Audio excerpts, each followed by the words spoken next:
today we are going to proceed with our lectures on support things. So today we are going to talk about support, using support as a stop loss, and using the previous high as take profit, or using resistance as a stop loss and using the previous low as what a take profit. Alright, with no further ado, let's dive into the main thing and for us to talk more on this stuff.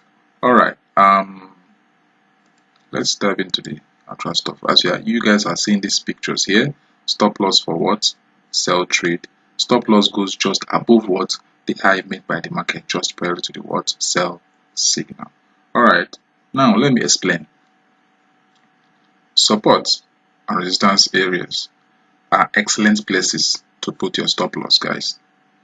Now, when you're in a sell trade and you want the market to drop, putting your stop loss just above the most recent area of resistance is the safest place to do your stop loss. When the market is moving down or is trending downwards manner, it is going to make a progressively a lower high and a lower lows. So which means that every time the market pops up, it is not going to do move up as high as the previous high, guys. So having your stop loss above this area, above this level in a sell position is the safest place to manage your risk.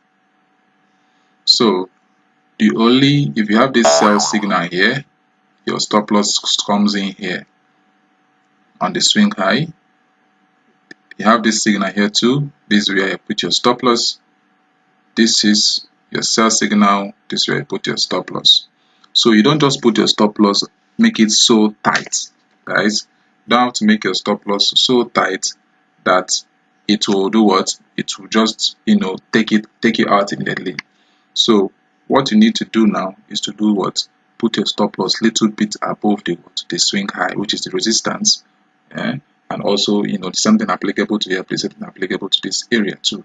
So this is a sell signal where you can put your where you can enter your trade. As I said in the beginning of the video, you can put your stop loss and use the lower last swing here as your take profit. So if you put your take profit here, this will give you at least 25 pips. You're out of the market. Don't just stay in the market if you're a scalper, if you're intraday trader. Now, another sell signal where another swing and a sell signal here where you put your take profit is below this swing here. This is a swing here. So your take profit is here, and we have also a swing here too, guys. It says buy signal. We also have a swing here. So this is where you put your stop take profit. It's something applicable to this area too.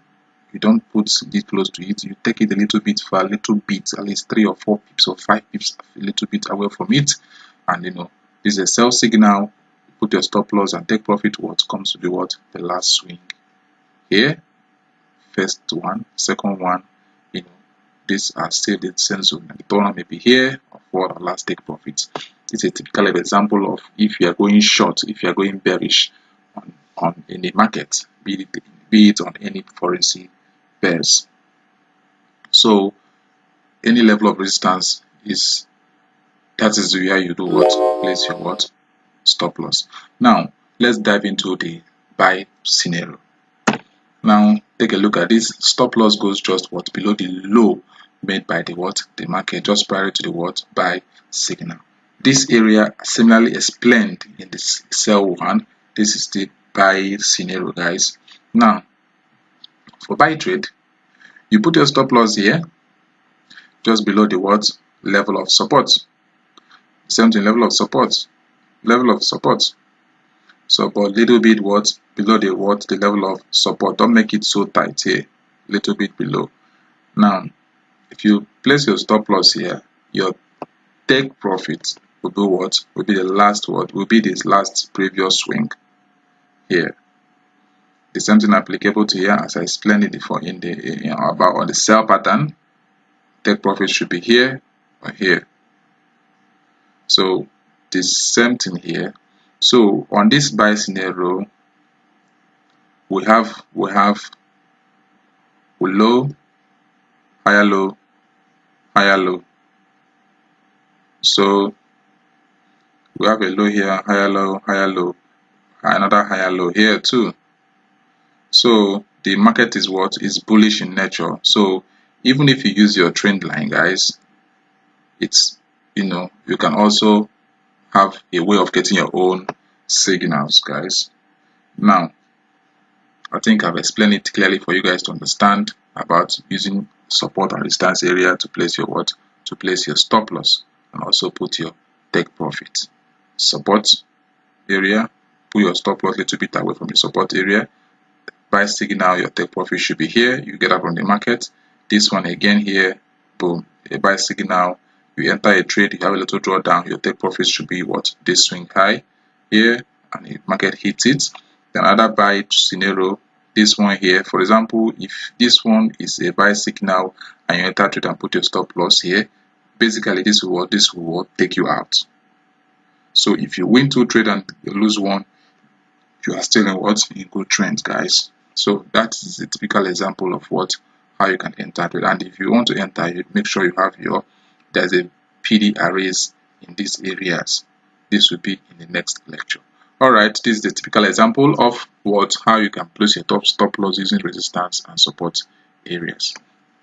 Okay, I think I'm done for now, and we're going to dive into another lecture too.